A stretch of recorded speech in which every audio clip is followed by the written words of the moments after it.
Bom dia para todos. Essa é a quarta entrevista do Instituto de Informação para uma Economia Solidária e Sustentável, né, do nosso canal do YouTube. E hoje nós temos aqui a satisfação de contar com dois membros ativos do Instituto, o Zé Otávio Pompeu e Silva e o Ramon Nunes, ambos do Rio de Janeiro, né? E nós vamos hoje conversar sobre uma temática variada, que vai do autismo até a estética das redes sociais, e que vai ser, com certeza, muito importante para a gente formatar nossas atividades no Instituto, né? Nós temos um grupo de produção de conteúdo que vai tentar trazer, né, para as redes sociais um pouco de conteúdo popular, ou seja, como o povo se organiza, como o povo se solidariza, né? Iniciativas também de sustentabilidade que existem já na população, para a gente mostrar que isso não é uma utopia, mas é algo concreto, né, que pode acontecer, da gente ter mudanças importantes aí no modo de vida da gente. E também nós vamos falar um pouco sobre autismo, que é um tema que está bastante em evidência, né, e o Zé Otávio é um dos principais aqui protagonistas desse debate, né? Então, eu queria começar fazendo uma pergunta para vocês dois, né? Como é a experiência de vida da pessoa autista? É possível expressá-la em palavras? Ou seja, né, quando você procura compartilhar essa experiência, será que é possível isso? Eu estou muito feliz de estar nesse Instituto Nacional de Tecnologia, né, e Ciência e Tecnologia, com meu amigo Alfredo e com o Ramon, aqui estou conhecendo, que a gente vai estreitar os laços para trabalhar nas comunidades em Campo Grande, né, na zona aí, oeste do Rio, levar... eu gosto muito de geografia, sabe? Então, levar esse conhecimento, aprender com você aí, né, em Campo Grande, eu estou com o Ramon também, e o Ramon tem muita coisa para trazer, mas eu queria falar dessa questão das palavras, porque isso aqui me toca muito, sabe? Eu demorei muito para falar, fui falar depois dos 3, 4, 5, 6 anos de idade, aí que eu falar bem mesmo, né? As palavras me acompanharam desde muito antes, porque eu aprendi a ler antes de falar. Então, eu devo ter aprendido com mais ou menos 2 anos, ou até menos do que 2 anos, 1 ano e meio para 2 anos, e eu não processava, depois de muito estudo, entender, eu fui entender que eu não processava as vogais. Talvez se eu tivesse numa língua lá de um outro país, que as vogais... a Finlândia nem tanto, mas talvez a Hungria, não sei, ou outro país. A Finlândia tem muita vogal. Mas Ah, não sei que tipo de país aí que usasse menos vogais, né? E não ia ser tão problemático. Mas no português, que é uma língua que tem essas vogais longas, né? E a vogal é o mais importante. Não processar vogais significa que você não entende o que as pessoas falam. Então, as palavras escritas vieram antes, uma tela na minha cabeça. Como eu conseguia ler, comecei com jornais, depois ler coisas de cinema mudo, livros e muitas outras coisas. E isso de colocar em palavras é um desafio para mim, porque eu, aos 9 anos, eu me propus a ser escritor, mas não escritor logo. Eu queria ser escritor aos 50 anos, e agora eu fiz 50 anos, e além de participar do INCT, que eu quero trabalhar muito com vocês, Caítala, o pessoal da Unicamp, Unesp, de Minas Gerais, Rondônia, Pará, e esse trabalho grande aqui, né? Campo Grande, no Rio de Janeiro, eu quero escrever e estou escrevendo. Então, eu acabei meu primeiro livro, que já está aqui no Kindle, né? Ainda não publicamente, mas eu já enviei uma cópia aqui para o Kindle, e já temos aqui, ó, a gente consegue Recordes, a minha jornada no autismo. Ele vai sair esse ano ainda pela editora Francisco Alves, né? Antiga livraria de Francisco Alves, a editora mais antiga do país, com 172 anos.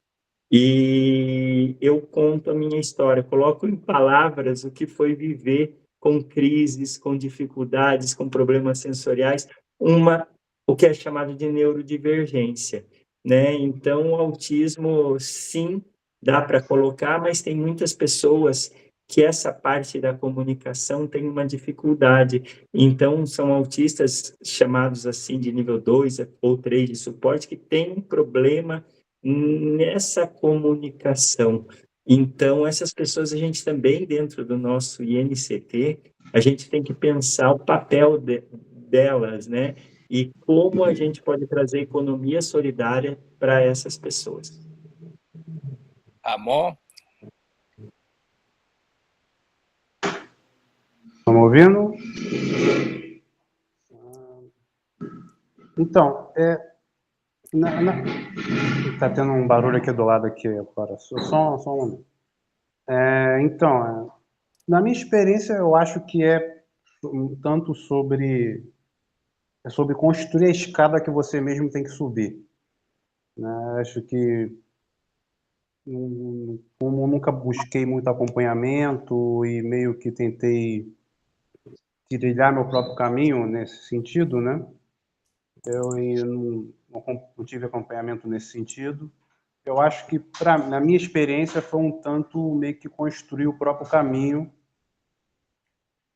através do que a vida me apresentava, né? O que é muito negativo, eu acho que, né, você tem que meio que descobrir como conseguir as coisas por conta própria, você tem que descobrir como entender a sociedade ao seu redor sem talvez todas as ferramentas que a maioria das pessoas talvez tivesse, né? Então, na minha leitura é um tanto disso, assim. É um tanto sobre você. Talvez seja uma descrição um pouco poética demais, eu não sei. Mas eu acho que é um pouco sobre você meio que abrir o caminho que você mesmo segue. E eu acho que é uma experiência muito comum, eu acho. Eu acho que muita gente por aí tem uma experiência muito nessa linha de você talvez não tenha uma neurodivergência muito larga, muito ampla, mas às vezes ela é suficiente para te impedir de seguir um caminho muito esperado. Então você meio que tem que construir as coisas pelo seu próprio caminho, que às vezes te atrasa, às vezes te limita, né? Então é um pouco sobre isso. E é interessante o comentário do José Otávio sobre a escrita, que eu também me identifico com a literatura. Eu acho que existe talvez um certo interesse de construir um mundo que faça mais sentido para a gente, que talvez se expresse bem na ideia de você ficcionar as coisas, né? Construir uma linguagem ou construir uma realidade, eu gosto de fantasia, ficção fantástica, né? Construir uma linguagem, construir uma fantasia que meio que talvez funcione do jeito que você talvez achasse que as coisas tinham que funcionar, ou do jeito que você sente que as coisas deveriam funcionar. Então, é interessante, assim. Mas é complexo, né? É complexo. Muitas coisas na vida eu tive que construir meu próprio caminho e às vezes isso significa que você se atrasa para muitas coisas, muitos marcos da vida, né? Atrasa para se relacionar, se atrasa para arrumar um serviço. Então, é um pouco nessa linha, eu acho. Certo. Talvez a gente pudesse lembrar a arte-terapia, né, da Nise da Silveira, que o Zé Otávio conheceu, né, estudou. Bem, retornando então ao Zé Otávio. Ô, Zé Otávio, então você chegou aos 50 anos e escreveu um livro que você planejou aos 9, né? E isso foi natural, tranquilo, ou você teve que... Foi engraçada essa história, Ramon. Daí fui levando minha vida, né? Aos 9, eu pensei isso, né? E eu vou contar como foi, mas eu levei minha vida. Fui fazendo, tentei escrever algumas coisas, até escrevi tese, livro, escrevi aí com coisas, a gente escreveu junto aí, a gente trabalhei, tive filhos, várias coisas. Só que ano passado, eu estava aqui na minha cidade, chamada Porto Feliz, né? que o Alfredo conheceu, e eu estava na frente da igreja e encontrei uma antiga amiga que é catequista da Igreja Católica há muito tempo. E ela dava aula no mesmo horário que eu fazia a catequese com uma outra professora. E eu falei, vamos tirar uma foto. Daí eu peguei para tirar o selfie e a gente estava na praça de frente para a igreja. Quando eu olhei na tela, eu me lembrei dessa história que me perguntaram na catequese, e eu tirei a foto, né? Então tem essa foto. Na catequese me perguntaram o que eu queria ser. Eu achava que eu não ia falar, falava muito pouco. Mas no final eu levantei a mão assim e quis falar que eu queria ser escritor, daí passou, não, espera, mas não agora, aos 50 anos. E então, ano passado, isso daí foi mais ou menos no começo de março, eu acabei comprando um teclado para escrever no celular, e no meio de março, para o final, eu já estava escrevendo. Daí eu escrevi até o dia 30 de outubro, finalizei o livro, e revisei até esse ano, assim, entreguei no começo desse mês para a editora. Assinei contrato e ele vai sair lá de junho em diante, né? A gente não tem muita controle sobre isso. Esse negócio de escrever livro é complexo, né? Estou aprendendo agora, fiz um site www.zeotavio.com, então assumi zeotaviomota.com, www.zeotaviomota.com, Mota com 2 T's. Eu assumi essa identidade, esse nome, né, para esses livros. E já estou escrevendo o segundo livro. E estou escrevendo agora o segundo livro, que também vai falar de um menino, só que em 1896, um menino que sai de Lisboa e vai para Durban. E eu acompanho ele até 1905, nesse segundo livro. Já estou no segundo capítulo. É um livro aí um pouquinho maior que esse primeiro que eu escrevi, que é Recordes, a minha jornada no autismo. Bem, você faz palestra para o Brasil inteiro, né? E organizou um livro que está sendo bem procurado, né? Você podia falar um pouquinho desse livro que você... Esse foi, eu só participei, né? Organizei com a Carmen, ela organizou, então o pessoal lá do Sul, de um outro INCT, do INCT Saúde Mental, que é a Rudimar Riesgo, Carmen Gottfried e Flávio Kapczynski. E esse livro, tratado sobre o transtorno do autismo, da ArtMed, vamos ver quantas páginas, estou abrindo pela primeira vez ele, eu não tinha visto ainda, que chegou, eu não estava aqui. Não, tem 874 páginas. E são mais de 60 capítulos. Deixa eu ver quantos capítulos são. 62, 63, 64, são uns 70 capítulos, mais ou menos, 72. É uma enciclopédia do autismo. 72, vou ver aqui certinho para vocês quantos capítulos. 79 capítulos. E eu acho que um dos capítulos, 60 e alguma coisa, eu escrevo aqui sobre terapias alternativas, terapias complementares. Não, eu explico por que não usar alternativa, porque não é alternativo, né? Tá no SUS, é complementar para o autismo. Então, eu escrevo junto com outros colaboradores sobre a história da Anísia da Silveira, a arte-terapia, a terapêutica ocupacional, né, que ela usou e foi mais conhecida como arte-terapia, os animais como coterapeutas, a ecoterapia, e mostro que isso está na ciência, né? Nós temos publicações no mundo inteiro, quando as pessoas falam que não é científico, é um entendimento da ciência que as pessoas às vezes não entendem que a ciência ainda está estudando esse assunto, né? Como todos, ela sempre estuda, refuga ou não. Pode ser um método, por exemplo, não tem um método replicável, mas ele tem todos esses artigos, por exemplo, da ecoterapia, temos muitos artigos com autismo em ecoterapia e mostra, assim, um forte indício, né? Tem até aí é bem específico, mas é uma questão interessante. Então, é uma enciclopédia mesmo do autismo.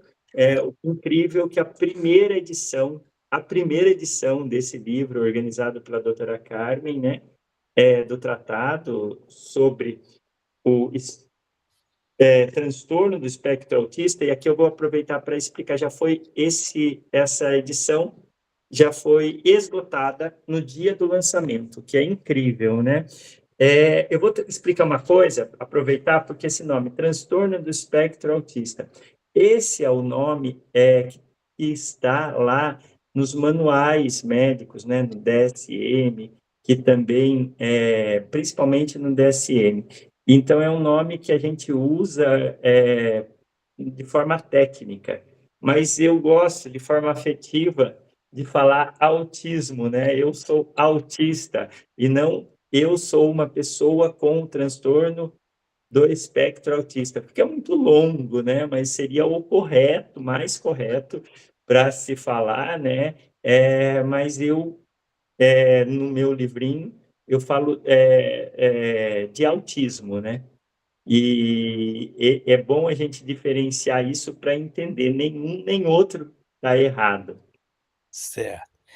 Ô, Ramon, nós nos conhecemos nas redes sociais, né? E como é que você sente, assim, se sente participando de redes sociais? Elas ajudam a você a se relacionar com os outros? No meu caso, eu digo que sim, né? Desde 2000 que eu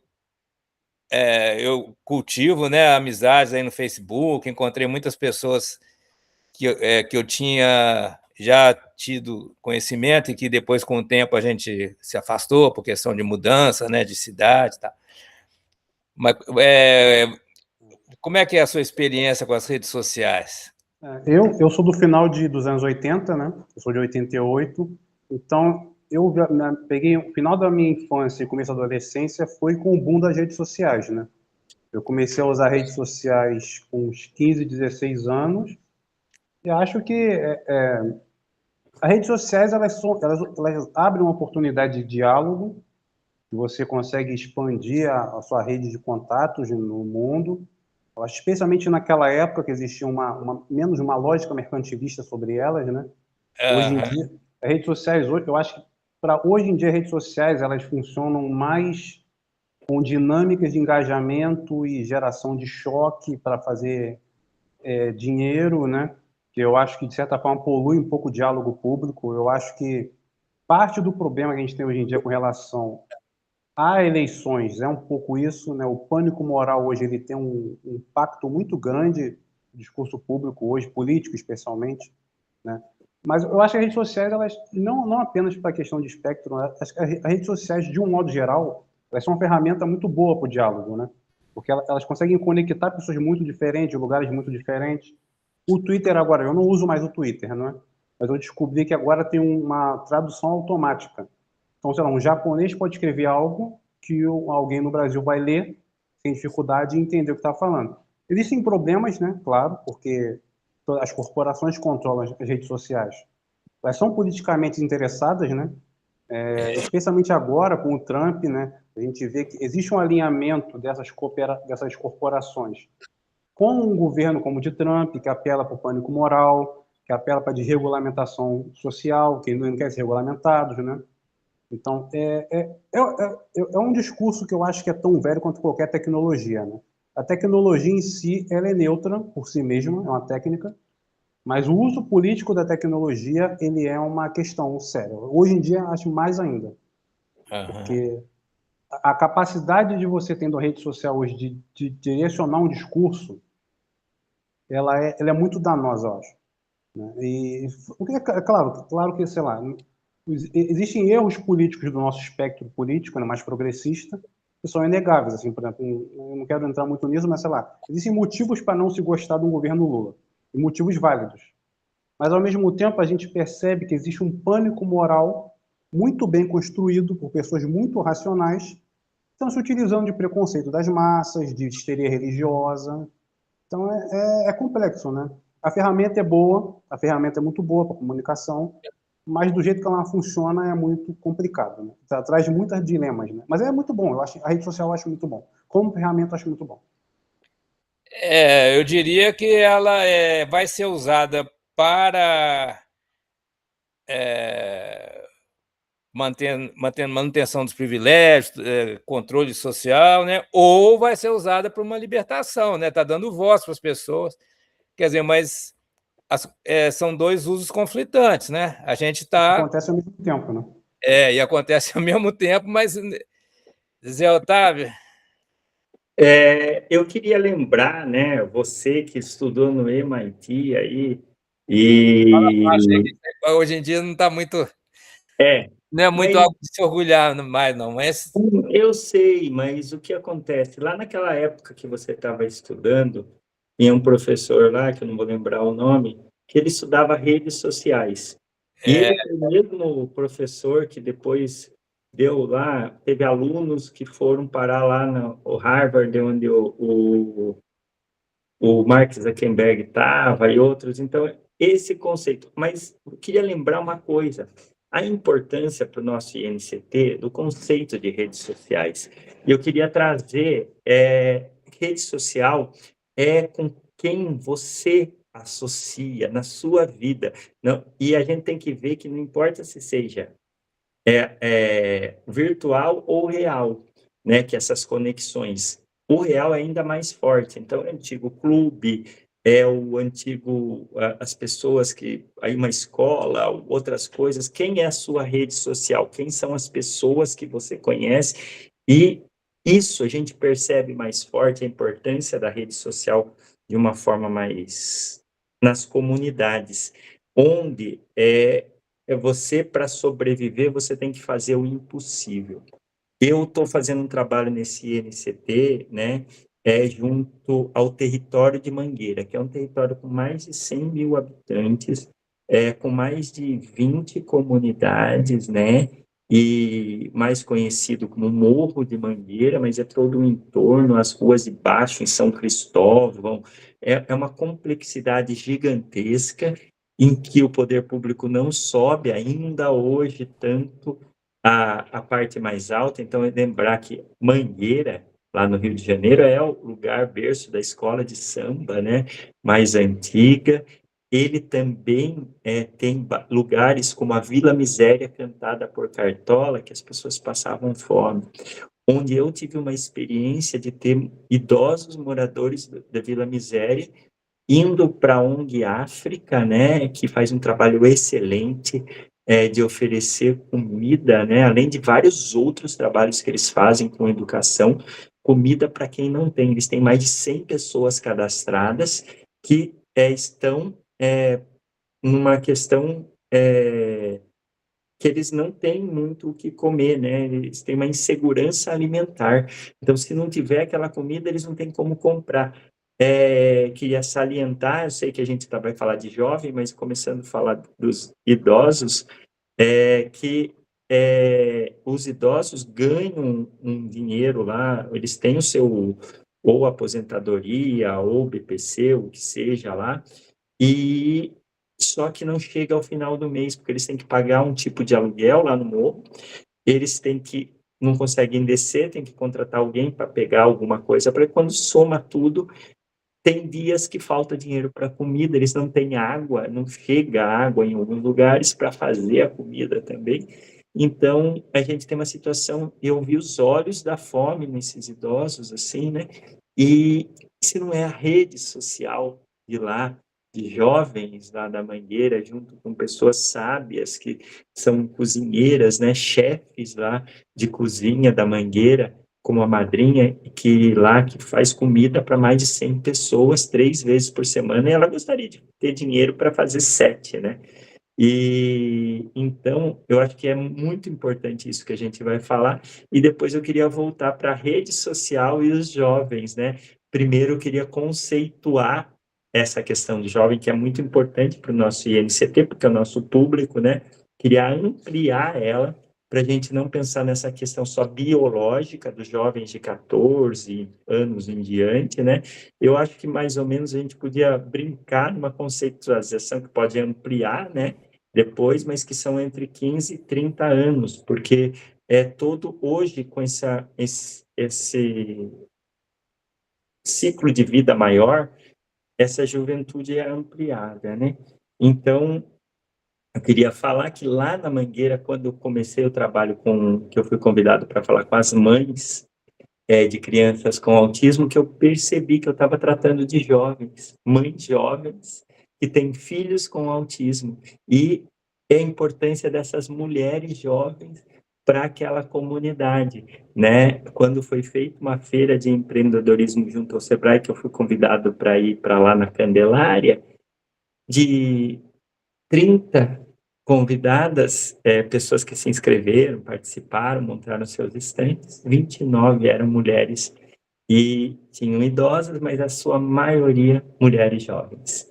Então, eu queria falar dessa importância da rede social, dessas camadas, a camada do jovem nas redes sociais.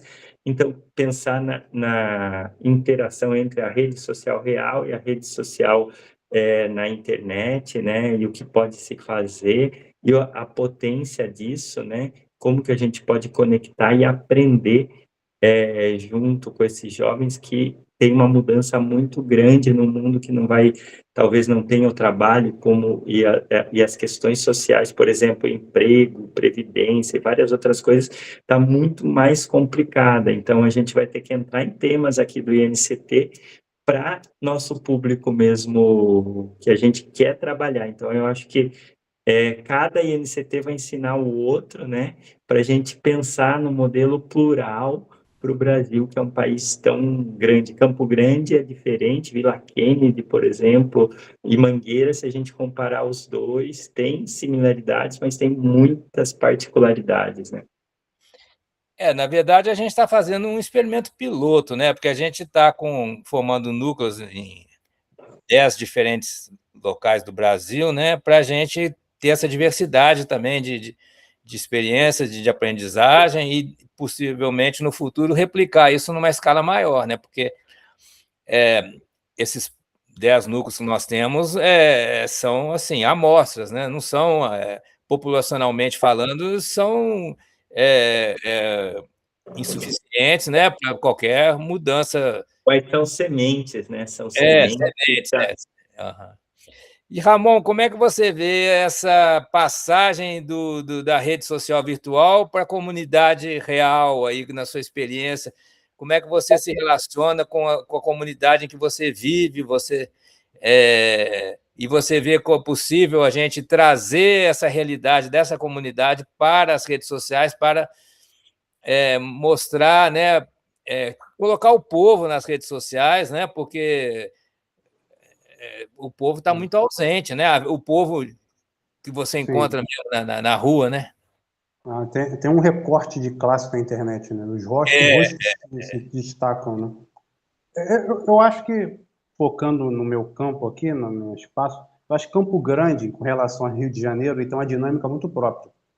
É um dos bairros mais populosos do Brasil, ou algo do tipo. Então, Campo Grande, com relação ao Rio de Janeiro, ele tem uma dinâmica própria. Ele é bem distante do centro do Rio de Janeiro. Existe esse fluxo, né, do bairro dormitório, né, no sentido muita gente trabalha no centro e o transporte público é muito ruim para cá. Mas eu acho que Campo Grande ele oferece um olhar um pouco diferente para Rio de Janeiro, a nível de como é a vida do carioca, como o carioca se organiza, né? É um bairro relativamente autônomo, mas que é muito grande, que tem muitas atividades. Eu não pretendo cobrir só Campo Grande, né? Claro, quero buscar qualquer espaço do Rio, estou pesquisando sobre isso também, atividades culturais, né? Mas eu acho que para o nosso trabalho, nossa pesquisa de economia solidária, periférica, sustentável, eu acho que o Rio de Janeiro ele oferece muitos espaços para esse tipo de estudo. porque aqui existe uma economia informal muito grande no Rio, economia informal muito grande em vários setores, em vários tipos de economias informais, que acaba se amesclando, né, a ideia de uma economia sustentável, uma economia fora do padrão comum, fora do emprego mais regular, né? E eu acho muito interessante, assim, cinema é uma área que me interessa também sempre, mesclando com outra pergunta, né? E cinema é uma área que me interessa sempre, e realmente, como o professor falou, na semana passada eu vi os filmes do Coutinho para usar como referência, e eu gosto de ter sido percebido isso, porque foi realmente essa a minha ideia, né? Eu, primeiro, como vi que eu teria meu trabalho mais como repórter, de pesquisador, de campo e tal, aí eu pensei, pô, tem que pegar referência para fazer isso, porque senão é uma coisa natural para mim. Eu sou formado como professor, tenho experiências comerciais, uma coisa ou outra, mas nunca fiz nada relacionado à pesquisa de campo ou reportagem. Aí eu falei, como eu gosto muito de cinema, não sou muito cinéfilo, né? Falei, eu vou pegar Coutinho, né? Que é um grande referência do Brasil, Cabra Marcado para Morrer, Difícil Master, Os Espiões. Aí eu peguei o Coutinho, vi os filmes dele e falei, o que ele está fazendo aqui, eu quero fazer para ter esse mesmo efeito, né? E para mim, assim, eu acho interessante como o Coutinho, ele interfere pouco, mas incisivamente para a pessoa ir elaborando, né? Como eu estava falando com o professor antes da gente começar oficialmente a entrevista, um pesquisador que eu estava entrevistando, ele estava muito preocupado com o defeso, uma espécie de um valor público que ele recebe, e eu queria falar sobre economia solidária, que ele entendia por economia solidária, mas ele estava mais interessado em falar desse defeso, desse valor que não tinha caído ainda. E daí, como aquilo ia abrir margem para que ele falasse mais da vida dele, meio que direcionei para esse lado, explicar o que era esse defeso, como é que isso relaciona a vida dele, e perguntei como era a vida dele como pescador, quando ele começou, como era agora, para poder fazer essa linha de mudança, né? Ele falou que começou com 15 anos, é um homem de 50 agora, 60 anos, no caso. Então, sei lá, 15 anos, começou com 15 e 45 anos atrás, né? Daí eu deixei eles falando e eu gostei da experiência, assim. Eu acho que consegui fazer algumas boas entrevistas. Eu fui num centro comunitário também, fui nos pescadores, fui no centro comunitário. Tem outros lugares para ir, mas eu acho que tem muita coisa para filmar aqui, muita coisa para entrevistar e se ver aqui em Campo Grande. Que eu acho que o principal, só para finalizar essa parte, acho que a principal diferença para o meu trabalho aqui é que Campo Grande ele não é um Rio de Janeiro muito típico, porque existe essa ideia do Rio de Janeiro que é tipo Zona Sul, Bossa Nova, existe o Rio de Janeiro que é tipo favela, funk, essas coisas. Existe isso em Campo Grande, mas é um bairro um pouco diferente, com a favelização aqui é mais horizontal, não é tão vertical. Então, eu acho que é um olhar diferente para o Rio de Janeiro que eu não acho que tenha tanto. Eu acho que tem muita coisa aqui que não é muito coberta pela mídia tradicional. Então, acho que é essa parte mais inédita. Bem, Zé Otávio, o Ramon se referiu ao Eduardo Coutinho, né? Não sei se vocês Sim, Eduardo conhecem. Coutinho. Aquele filme Edifício Master, né? Ele faz É uma referência forte, sabe? Hoje eu tenho um canal no YouTube da UFRJ que chama Espaço Alexandria. Lá nós temos mais de 400 conteúdos, acho que está chegando a 500 produzidos, né? Inclusive, outra participante aqui do nosso grupo, a Maria Clara, que é do Rio de Janeiro também, ela fez vários vídeos. E eu tenho muito essa coisa com o celular, pego o celular e vou na comunidade, por exemplo, tenho aula com o professor Alfredo. As aulas eu mesmo crio, mas eu acho que eu tenho um pouco dessa influência. Eu não contei para o Alfredo, mas quando eu estudei o meu doutorado na Unicamp, né, eu fiz as disciplinas que eram do doutorado em cinema lá que tinha dentro. Então, era roteiro, direção,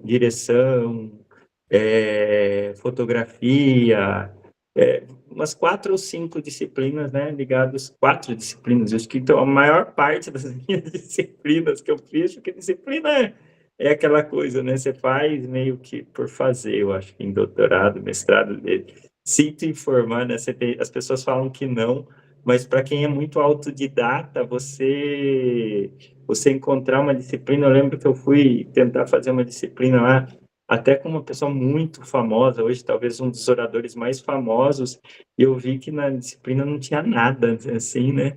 E eu fui na primeira aula, não consegui ir para a segunda. Então, a gente que gosta de ser autodidata tem uma dificuldade de achar tópicos interessantes, né? Então, eu acabei indo atrás do cinema, que eu fiquei muito interessado, e daí lá, numa das disciplinas, a gente assistiu entrevistas uma pessoa que foi assistente, porque não sei se vocês sabem, o Coutinho trabalhou no jornal, na Globo, aquele que às sextas-feiras, Globo Repórter. E um professor lá da Unicamp, que deve estar aposentado, não sei, que chamava Fernando, trabalhou junto. E eu fiz 2 ou 3 disciplinas com esse professor Fernando, e ele falava muito do Eduardo Coutinho, né? Então, eu tenho uma forte influência de tentar fazer alguma coisa muito próxima. Aliás, tem um vídeo que eu editei junto lá com a Maria Clara, que eu até briguei com a Maria Clara para não cortar muito. A Maria Clara tem essa linguagem mais jovem, de Justamente, a cortar, é questão muito da... boa. E depois eu comecei a acreditar nela, e ela cortava e eu deixava. Mas essa aula eu deixei quase que num plano sequência, porque foi uma conversa com a velha guarda. Foi o dia que eu fui fazer comida, que eu entreguei comida para o pessoal lá, com a velha guarda da Mangueira apareceu lá. É aquelas coisas que acontecem, né? Contando histórias. Então, é uma aula de mais de 1 hora. E os alunos não conseguem assistir hoje em dia, os jovens, essa linguagem. Mas muito influenciado pelo Coutinho, sabe? Por essa coisa de você escutar, você fazer as perguntas na hora, não ter um roteiro pronto, né? E você depende do que a pessoa, igual essa conversa que tá, se tinha um roteiro, a gente jogou fora o roteiro e está trabalhando junto o roteiro com essa conversa, né? Estamos usando o roteiro para ir para onde a gente quiser. Mas, entrando então nessa questão da estética, né? Você olha TikTok, Instagram, é tudo muito rápido, né? Muito assim, sintetizado, muito acessível, né? Mas se comparar com o Coutinho, o Eduardo Coutinho, você tem, né, aqueles espaços de silêncio, né, que são bem significativos. E eu queria perguntar para vocês o seguinte: é possível a gente conseguir uma narrativa, um ritmo assim, que não se perdesse a profundidade, a sensibilidade, e que, ao mesmo tempo, fosse acessível assim, para o público de TikTok, de Instagram? E aí eu colocaria aqui como uma ideia assim, né, de a gente pensar na estética do Kleber Mendonça, né, ele parece que ele consegue, ao mesmo tempo, trazer questões bem profundas, digamos assim, né, os impasses da nossa vida política, e, ao mesmo tempo, uma linguagem que é bem acessível, né? O que vocês diriam aí? Ramon. Então, sobre o Kleber Mendonça Filho, eu acho interessante, né? Porque, apesar de ele trabalhar muito com ficção, ele trabalha muito com a ideia do recorte da memória, né? E eu acho que ele tem um certo apelo pop, eu acho interessante, que é trazer essa coisa da memória viva. Então, eu acho, por exemplo, a questão da minha entrevista com o pescador, quando eu introduzi a ideia dele falar sobre a juventude dele quando ele estava começando, esse tipo de coisa era muito evocativo, né? Evocar a memória, evocar como as coisas são. Existem alguns perfis que eu acompanho na internet que eu acho que podem dar alguma linha que a gente pode seguir. Depois eu passo para você, professor.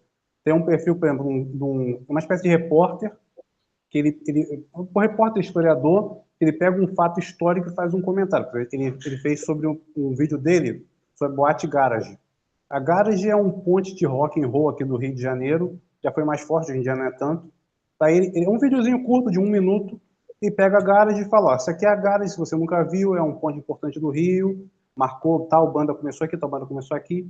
É um conteúdo rico, com muita informação, mas ao mesmo tempo é um conteúdo bem rápido, assim. Então eu acho que existe espaço para isso.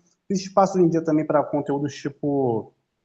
Tem um conteúdo mais denso, tem um inglês, aquela ContraPoint, que é uma americana relacionada mais a pautas queer, essas coisas, que ela faz vídeos muito longos sobre temas, são bem grandes. Aqui no Brasil tem um canal que eu acompanho há muito tempo, chamado Quadro em Branco.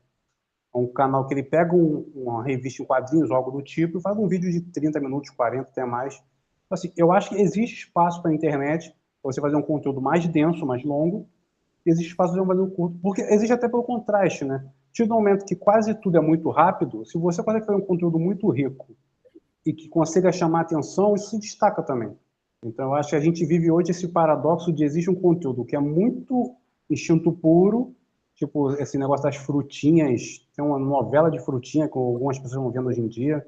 Não estou muito por dentro, eu não gosto muito desse tipo de conteúdo, mas é uma coisa super reativa, sobre imagens e memes, super reativo. Existe espaço para um conteúdo mais denso, maior, às vezes bem grande também, né? Então, eu acho que eu acho que existe a necessidade de a gente buscar uma característica própria para que todo vídeo do Instituto, todo corte do Instituto tem que ter uma certa identidade visual para a pessoa identificar que é o Instituto, importante. Mas eu não acho que a gente precisa necessariamente seguir um caminho de fazer tudo rápido, tudo cortado. Eu acho que depende um pouco. A identidade visual, a identidade de isso aqui é tal lugar, eu acho importante. Mas como fazer isso, eu não sei se precisa ser rápido, devagar. Acho que pode modular um pouco isso. Certo. Zé Otávio, você queria comentar Essa é uma sobre isso? questão muito, muito interessante, né? Eu trabalho com esse público jovem, né? Na universidade, que são jovens aí entre seus 19 e 30 anos, na sua maior parte, né? 19 e 25 na maior parte. E vou percebendo as mudanças, né? Esses mais jovens, a minha aula tem eu agradeço, né? De conseguir o Espaço Alexandria da UFRJ, de eu conseguir usar essa linguagem, né? Eu antes comecei usando vídeos como esse que a gente está fazendo, conversando com as pessoas, e vi que depois da pandemia, apesar do pessoal gostar de podcast, né? Esses vídeos aqui perderam bastante o interesse, né? Os vídeos do YouTube mais longos, parece que essa nova geração eles não estão acessando tanto. Então eu criei esses pequenos documentários. Esse mais longo que eu falei que eu fiz na Mangueira tem uma cena falando dos silêncios, né? Eu conversei com Paulo Ramos, que era filho do Zé Ramos, um dos primeiros compositores da Mangueira. Ele tem mais de 75 anos. Ele e a filha de Dona Neuma, né? A dona Nezinha, né? E eu falei com os dois, e eu estava saindo da ONG África, que é bem no topo da Candelária, lá em cima, lá da Mangueira, né? E quando eu estava saindo, de um lado fica a Vila Miséria, o Paulo Ramos começou a cantar, do nada, sala de recepção do Cartola, mas ele fez um silêncio antes, e olhou para mim com o olho marejado, e começou a cantar sala de recepção, só que eu filmei tudo isso. E essa cena tá no documentário da aula de mapas, né, da UFRJ, mas eu brinco, podia estar num filme do Coutinho, porque, assim, a letra, né, de sala de recepção, ela é riquíssima e elas têm um significado que ainda as pessoas passam pelas mesmas provas que passavam naquela época. Hoje, quando você sai, você vê situações assim. Então, essa mistura também com o Kleber Mendonça, com essa coisa das imagens, do meme. O meme talvez seja a forma mais sofisticada de comunicação. E você tem que fazer um estudo aqui do meme. Não estudo, mas entender para a gente avançar, porque traz tudo pronto em uma única imagem, um único vídeo muito rápido. Então, o meme é uma coisa poderosíssima, né? E essa coisa do mágico, você tem uma coisa social, você está falando sobre renda básica universal, que eu até gosto mais do que a ideia do cidadã, né? Para a gente é uma discussão que está lá no capítulo do livro que a gente escreveu juntos e que também tá aqui, talvez seja o cerne da discussão no futuro, né? E como que a gente vai comunicar isso? Né? Como que a gente vai discutir? Então, ao realismo mágico que ele usa, o Kleber Mendonça, eu acho mais genial dos filmes dele, né? Por exemplo, nesse último filme, a perna peluda, eu acho que é grande aí, né? E aqui, quem é do interior de São Paulo, por exemplo, for para Dois Córregos, pode ter figuras como o Unhudo e outras coisas. Então, nós temos figuras, assim, coisas incríveis dentro do Brasil, né? É, Botucatu, que foi a terra do chupa-cabra, que isso... Assim, Você lembra disso? Ninguém lembra. Foi gigantesco isso. E Botucatu foi até estudado na Unesp, o chupa-cabra. Então, não foi em Botucatu, não, Zé Otávio. Eu acho que aqui Não, é do Saci. aí tinha o Saci, mas também foi uma época muito Varginha. forte, no começo dos anos 2000 também, Varginha. outros lugares. ET de Varginha. Bem, o meme, eu acho que ele é algo, né, uma imagem, uma palavra que mobiliza emoções, né? Então, acho que a gente tem ainda que pensar como que a gente pode mobilizar as emoções para uma transformação da economia, né? Para ela ser mais solidária, sustentável. E assim, a pista que eu tenho é de um vídeo que eu assisti de entrevistas com pessoas que trabalham numa cooperativa do MST, no Rio Grande do Sul, como elas estavam contentes de estar fazendo um trabalho solidário e sustentável, né? Então, como é que a gente poderia comunicar isso? Você a questão, por exemplo, que você mencionou da renda básica, se você fala em renda básica, logo vem alguma pessoa conservadora dizer: nós não temos dinheiro para isso, vai gerar inflação, as pessoas vão ser preguiçosas, né? Ninguém vai querer trabalhar. Né? Então, quer dizer, isso desperta uma emoção ruim, né? As pessoas trazem emoções ruins do sujeito preguiçoso, né, da inflação, quer dizer, associam a renda básica ou as cooperativas populares, como o MST, né? O MST é associado com emoções ruins do cara que vai invadir a sua terra, né? Vai invadir o seu latifúndio, né? Vai roubar, né? Tem também essa imagem de que as pessoas do MST elas roubam bicicleta, celular, são ladrões, né? Ou mesmo o próprio Lula é associado Eu posso sei falar lá. um pouquinho sobre isso? Eu queria com o Ramon, dividir com o Ramon, depois escutar o Ramon. Eu fico muito preocupado quando a gente pensa assim nas questões macroeconômicas e também macroestruturais. Então, a gente fala MST, é uma estrutura, né? Lá tem pessoas. Quando a gente fala do renda básica, o que ela vai fazer na sociedade, né? Então, eu acho que a gente precisava muito se aproximar desses fenômenos, né? Fenômenos, por exemplo, quando você fala de um empreendedorismo ligado também, tem várias coisas, mas quem são as pessoas? Por exemplo, nessa comunidade que eu estou indo, na comunidade de Mangueira, que eu estou aprendendo muito, são mulheres jovens, mulheres idosas. Então, e quem são essas mulheres? Vamos escutar elas.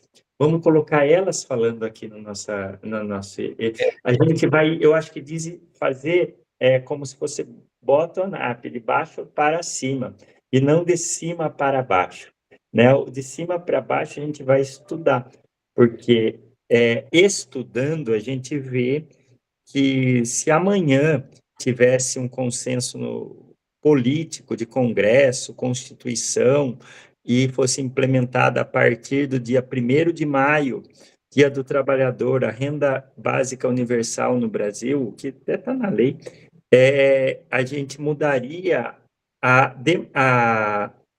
o monetário, né, a democracia e a distribuição monetária no nosso país. De vez de passar uma coisa que está na nossa Constituição, que é o dinheiro ser emitido e ir para os bancos públicos ou privados, né, e eles quase que deixam refém o próprio Estado e as próprias pessoas do trabalho, você tiraria isso. Então, se você universalizasse o monetário fosse para o CPF de cada pessoa e para CNPJ das empresas, para trabalhar uma coisa casada com uma inteligência artificial, que é o que a gente propõe, entre os bancos públicos de desenvolvimento, bancos públicos, e de uma forma que nem passe por um sistema financeiro, né? Retirando o problema da dívida e, em muitos anos, equacionando ela devagar, né? Para em 100 anos ela ficar num tamanho interessante, a gente teria isso muito. O Brasil, por exemplo, poderia, em 30 anos, estar maior do que se fosse esse modelo que a gente tem hoje, muito maior e muito mais feliz. Então, o que eu penso? E a gente sabe disso. Só que, politicamente, a gente conquistar isso é uma chance muito pequena de acontecer, a gente conseguir isso. Talvez só por uma ruptura social ou por colocando camadas por camadas em muitos anos. Mas, Ramon, se a gente for para Campo Grande escutar os pescadores, escutar as pessoas e ver como se faz essa ligação, que eles já estão fazendo disso, né? As pessoas fazem uma economia solidária passando pelo sistema monetário, né? O PIX é incrível como as pessoas conseguem criar uma economia usando esse mecanismo, né? Então, como a gente vem de baixo para cima, escutar as histórias, como o Ramon está criando isso daí, e a gente poder debelar, né, essas coisas que as pessoas se sentam e falam, não é, a renda básica cidadã não é bom, tal coisa não é boa, mas a gente trabalhar isso, né, porque eu não vejo outra solução. Eu acho que não é única, né, mas é uma solução importante para o nosso país. É a minha utopia, sabe?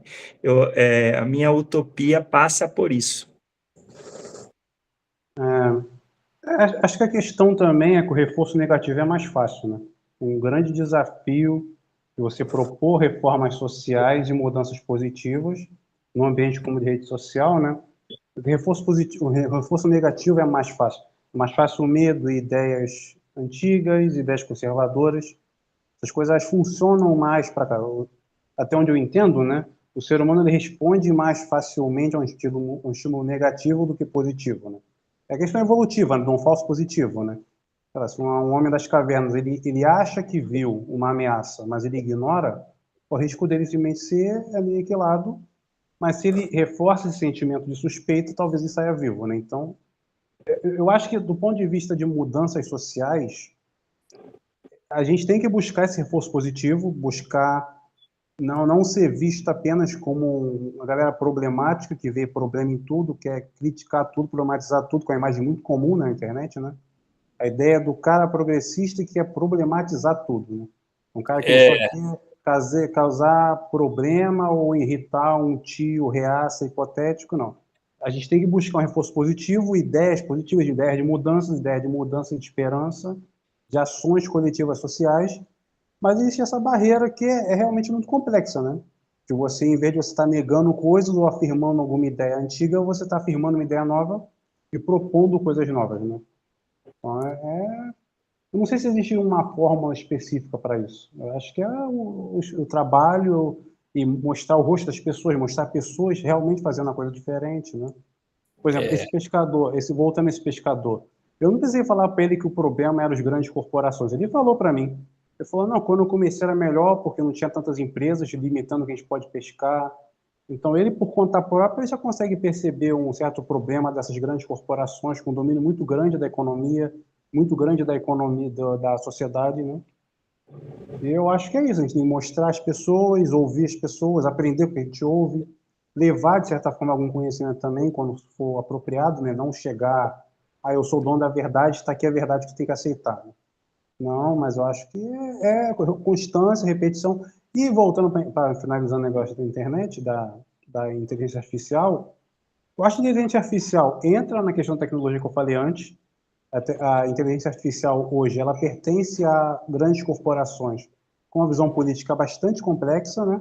Tudo ligado ao Trump, que é uma questão. Mas como ferramenta, de novo, né? Como ferramenta, a inteligência artificial ela é capaz de fazer avaliações de coisas e de um jeito muito rápido. Eu usei inteligência artificial nesse pesquisa, por exemplo, eu coloquei centros de economia solidária em Campo Grande, no Gemini, né? Ele me deu um monte de lugares. Eu poderia fazer essa mesma pesquisa sozinho, mas ela me deu na hora, em poucos segundos, um monte de lugar para ir. Né? Então, existe esse lado positivo, né? E a gente tem que ensinar, né? Eu acho que hoje a universidade, além de ensinar pessoas, ela vai ter que ensinar inteligência artificial. Esse é um conceito novo, sabe? Que eu quero deixar registrado aqui, que eu estou pensando bastante. Por exemplo, a gente podia usar nesse INCT, que é o seguinte, o velho bom site. A gente tem um site muito bem feito, com SEO lá, para CEO, né, que fala para o Google, mas uma ideia também de um negócio que ainda ninguém está falando, que é ensinar a inteligência artificial. Então, quando o Gemini procurar sobre o INCT, a gente pôs tanta coisa lá importante que a gente vai deixar isso vai chegar para muito mais pessoas. Então, o trabalho nosso do INCT talvez seja o mais profícuo, seja ensinar as inteligências artificiais. Isso é tão interessante, por exemplo, se a gente pegar o DeepSeek, ele sabe tudo sobre o Brasil, sobre os dados públicos brasileiros, mas ele não sabe quase nada sobre a China. Ele é da chinês, mas se você for estudar dados sensíveis chineses, você não acha nada. Ele diz que ele pode falar, o DeepSeek, ele não olha para a China, ele olha para fora. Então, é uma coisa, assim, interessante da gente ver, né? E estado deles, né? Isso tem a ver com a democracia ou a falta de democracia, a democracia, né? E então é importante, mas são modelos, a gente tem que entender isso e tem que entender aqui no Brasil e lá. São diferentes. E lá é importante ser assim, é louvável ser assim, como é a China, e aqui no Brasil é louvável ser do nosso jeito. Então a gente precisa, só que a gente que está numa certa periferia, a gente vai ter que hackear. Então, a gente vai ter que usar a técnica hacker para ensinar essas inteligências artificiais sobre isso que a gente está fazendo. Porque eu vou só contar uma história aqui, bem rápida. Eu criei em 2013 a disciplina Mapas na UFRJ, uma disciplina que eu criei, em 2020 eu começo a pôr tudo na internet, tudo dela na internet. O que aconteceu em podcast. Hoje, se você digitar mapas UFRJ, o que aparece é sobre essa disciplina. E deve ter coisas importantíssimas em mapa de geografia e UFRJ, em mapas de acessibilidade, que é o trabalho do professor Jean. Até ele é um amigo meu, mas ele brigou comigo, assim, mandou um e-mail, meio que assim, brigando, porque estava atrapalhando o trabalho dele. De que ele tem mapas de acessibilidade, mapas lá ligado com a UFRJ, que até eu trabalhei junto com ele antes, e o que aconteceu foi que se você produz muito conteúdo, então o que a gente está fazendo aqui? Se isso aqui for para o YouTube, ele vai ensinar as inteligências artificiais. Então esse conteúdo longo pode não ser assistido por ninguém humano, mas o Gemini vai captar tudo isso daí, e quando a gente perguntar alguma coisa, isso aqui foi usado para trabalhar com um modelo novo, para entender. Então, a gente teria que produzir muito conteúdo. Ô, Zé Otávio, é uma ideia muito interessante. Agora, a gente precisa discutir um pouquinho mais, porque para você ensinar a inteligência artificial, né, eu acho que não pode ser uma pessoa só, tem que ser várias pessoas, né, e ensinar qual delas? Porque... Não, qualquer uma. O que acontece? Quando você põe um conteúdo num site, o site, ele alimenta a internet. Não é ensinar, ela vai pegar aquilo. E quando tem a repetição, aquilo vai... E quando está escrito, os livros, as coisas, isso é importante. Então, a produção de conteúdo continua sendo importante. Mas, olha, tinha uma época no Google que você poderia influenciar o seu link aparecer na pesquisa do Google. Eu cheguei a mandar para o Google informação de publicações minhas, essas coisas, para aparecer na... O Google tinha uma forma de você sugerir links, né? Eu acho que atualmente não deve ter mais ter isso. Eu imagino que hoje em dia tem um processo estatístico, ou seja, aquelas coisas que são mais mais ou menos acessadas, são mais acessadas que vão ser captadas pela inteligência artificial. Agora, se eu faço um vídeo que não tem visualização, tem uma visualização no YouTube, a inteligência artificial não vai pegar isso? Ou vai? Vai, porque ela está lendo toda o YouTube. Ela está lendo todo o YouTube e daí ela vai entendendo que isso é importante e vai fazendo, vai conectando. Então, por exemplo, hoje, quando você faz um site, você faz a programação do site, tem algumas coisas, então tem toda uma técnica, né, de SEO para você, esse site, então ele demora, se a gente fizer hoje o site, ele demora mais do que 24 horas para ser lido pelo Google. Você pode ir lá e colocar um link dentro do seu registro de domínio, lá onde você põe, que o Google vai ler, sabe?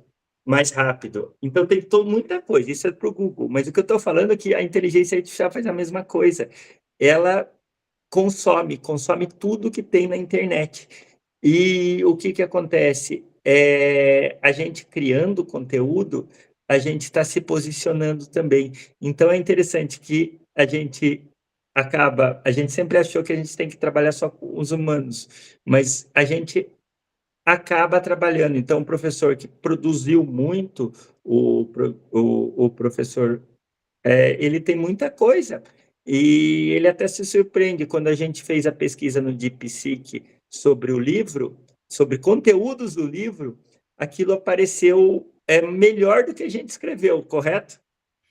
Bem, foi muito legal aquilo que você fez, mas eu tentei fazer o mesmo e não apareceu nada. Não sei você condicionou o DeepSeek para aparecer o que você queria, né? Porque quando eu só coloquei lá as palavras...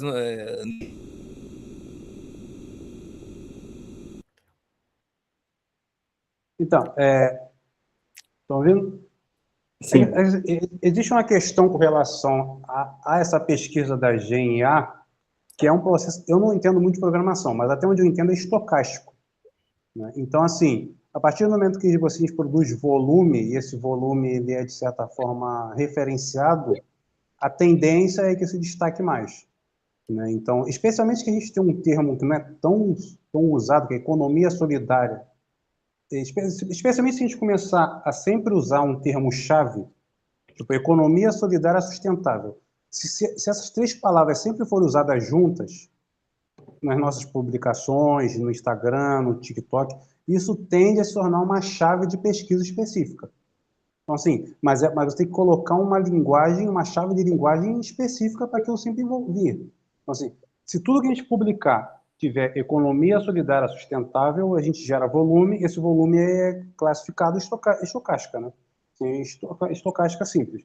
Mas, assim, então, assim, eu acho que sim, o volume importa muito, concordo com o professor José Otávio, eu acho que o volume importa muito, é claro, com qualidade, né? Qualidade, mostrando, seguindo os princípios que a gente está querendo fazer, mas eu acho que, a princípio, o volume gera conteúdo e postando, e eu acrescentaria essa marca específica, economia solidária sustentável.